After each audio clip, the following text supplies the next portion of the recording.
Voilà, comme vous le voyez, comme sama gars yi ni ngeen ko gisee ah maa ngi ci entrée bi fii à Bercy ah voilà di wax ak nit ñi di leen yee di leen wax li nga xam ne moom moo xew réellement yàgg nañu nax sénégalais yi di leen gëm loolu amul di ñëw fii di fecc di mbalax xam nga di ramasser ay millions instant bi yéen ñëpp Sénégal xam ngeen nu mu demee un pays de plus de 15 millions d'habitants ok nit ñi lekkuñu ba suur naanuñu mënuñu faju hôpitaux yi comme ay boucheries comme ay abattoirs voilà et ça dure depuis des années yéen sénégalais yéen ñëpp xam ngeen nu mu demee kuy dund fii ak kuy dund Sénégal ci yem yéen ñëpp xam ngeen li nga xam ne moom moo xew rang baa ngi nii gars yi di waaj a dugg Bercy am na ñoo xam ne fu ne lañ jóge ci Europe bi ah pour ñëw fecc mbalax xam nga alors que sénégalais yi ñu ngi xiif démb gis ngeen lakk bi am pàkk Lambaye ça a duré de 3 heures du matin jusqu'à 3 heures d'après-midi ah te ñëpp gis nañ ne pompiers yi amuñu sax moyen bu ñu fayee lakk boobu ñëpp seede nañ ko ñëpp gis nañ ko tey ñoom loolu seen yoon nekku ci presque sénégalais yëpp a ngi fii ñu ngi jóge Sénégal ay délégation ah seen naa fi birima bu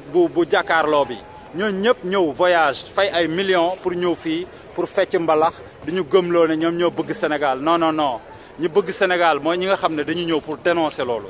man j'ai fait 900 kilomètres j'habite dans le sud de la France ma ñëw ba fii ak suma jabar ak sumay doom jër hôtel ça m'a coûté ce que ça m'a coûté mais je suis là pour le dénoncer ok donc sama gars yi dama bëgg ngeen yeewu sénégalais yi ngeen yeewu Afrique yeewu tey sénégalais yi ñu ngi leen di jaay en Libye 150 € la ñuy jaayee sénégalais Libye ñëpp di ko seetaan adduna bi yëpp di ko seetaan ay nit jóge fu nekk ci adduna bi ñëw ba fii am na ñu jóge Angleterre Londres fu ne Hollande ah Suède pour ñëw le grand bal mais ñun xam nañu Youssou Ndour bu doon jëriñ Sénégal tey dinañ ko gis parce que Youssou Ndour ça fait plus de 40 ans mu ngi musique ah mi ngi récupérer ay millions paludisme tey la gën a bëri Sénégal paludisme tey la gën a bëri Sénégal te pourtant Youssou Ndour nee na dafa doon campagne contre le paludisme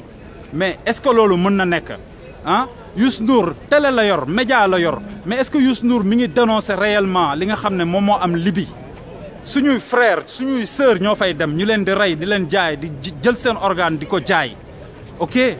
donc sénégalais yi nañu yeewu franchement parler dafa jot ñëw fii fecc mbalax ba mu xam nga te fajul dara du tubaab yi ñoo ñu ñëw libéré du tubaab yi ñooy changé suñu dëkk Youssou Ndour bi muy woy jàpp ñàmburam kenn waxu ko dara mais Youssou Ndour moo ñëw dugg ci politique pourquoi candidature am kenn accepté wu ko parce que il doit des impôts parce que musul fay impôt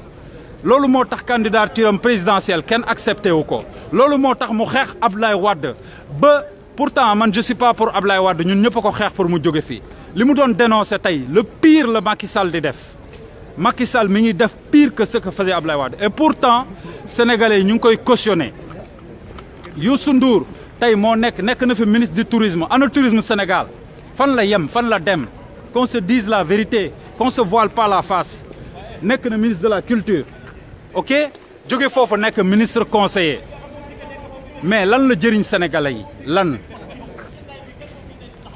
15 millions d'habitants Sénégal